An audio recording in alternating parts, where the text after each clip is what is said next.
আমি সবচাইতে ভালোবাসি আমার ছাত্র ভাইদেরকে, ছাত্র সমাজকে। আমি নিজেও এক সময় ছাত্র ছিলাম। আমি কখনো ছাত্রদের মতামতের বিরুদ্ধে যাই না, আর ভবিষ্যতেও যাব না।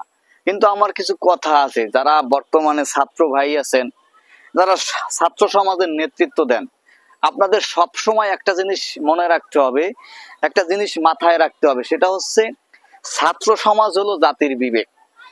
ছাত্র সমাজের বিবেক যদি পচে যায়, ছাত্রদেরকে যদি কিনে ফেলা যায়, তাহলে এই পুরো জাতি অন্ধকারে তলিয়ে যাবে, অন্ধকারে হাঁটবে এই জাতি, আশার আলো দেখতে পাবে না। 5 তারিখের পরে আমরা যেই ছাত্রদেরকে আইডল মনে করেছিলাম, যাদের কাছে মনে করেছিলাম আমাদের অধিকার তাদের কাছে থাকবে, তারা আমাদের নেতৃত্ব দেবে, তারা এই সমাজের জন্য ভালো কিছু করবে, তারা কিন্তু ইতিমধ্যে লোভীদের কাতারে চলে গেছে। এটা ছাত্র সমাজের মাথায় রাখতে হবে। আমি সব ছাত্রকে বলবো না, আসলে ছাত্ররা সবসময় কিছু কিছু মানুষকে চিনতে ভুল করে, আর এই মানুষগুলোকে চিনতে ভুল করার কারণে তাদের যে মাথা, এই মাথা বিক্রি হয়ে যায়, যেটা আমরা দেখেছি 5 তারিখের পরে, এবং যেটা কন্টিনিউ চলছে। আর এভাবে যদি চলতে থাকে, তাহলে আমাদের যে অর্জন ছিল, সমষ্টিগত অর্জন, সেটা কিন্তু ভাগ করে নিয়ে গেছে। এখনো কিছু ছাত্র ভাইয়েরা আছে যারা ওই মানুষগুলোকে সমর্থন করে যাচ্ছে র্যান্ডমলি। এই সমর্থন করার কারণে তারা আরো বেশি উল্টো পাল্টা কাজ করতেছে। এটা আমরা চাই না, আর এটা আমরা চাইতে পারি না। যার যতটুক অবদান, সেই অবদানকে আমাদের মূল্যায়ন করতে হবে। কারণ আমরা যদি এই অবদানগুলোকে মূল্যায়ন না করি, তাহলে আমরাও কিন্তু সঠিকভাবে সামনের দিকে এগোতে পারবো না।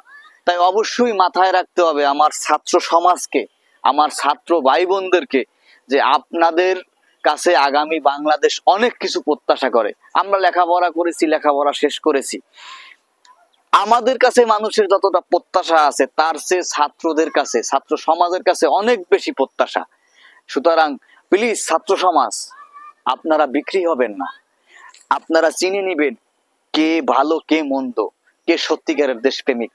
এক সময় যারা শেখ মুজিবের গুণগান গেয়েছে, তারা আজকে সুবিধা পায় নাই না কোন কারণে, আজকে তারা শেখ মুজিবের বিপক্ষে। কালকে এরাই হতে পারে অন্য কোনো স্বার্থের জন্য আপনাদেরকে বড় কোনো বিপদে ফেলে তাদের স্বার্থ দেখে চলে যাবে, তখন আপনারা বিপদে পড়বে, এদেশের ছাত্র সমাজ বিপদে পড়বে। সুতরাং যারা ন্যায়ের পক্ষে, যারা নির্ভীক, তাদেরকে সমর্থন করুন।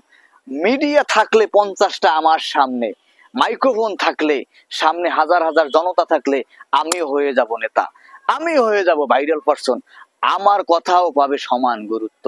সুতরাং কার পক্ষে দাঁড়াচ্ছেন, কাকে সমর্থন দিচ্ছেন, এই বিষয়টা খেয়াল রাখবেন, না হলে পছলাতে হবে।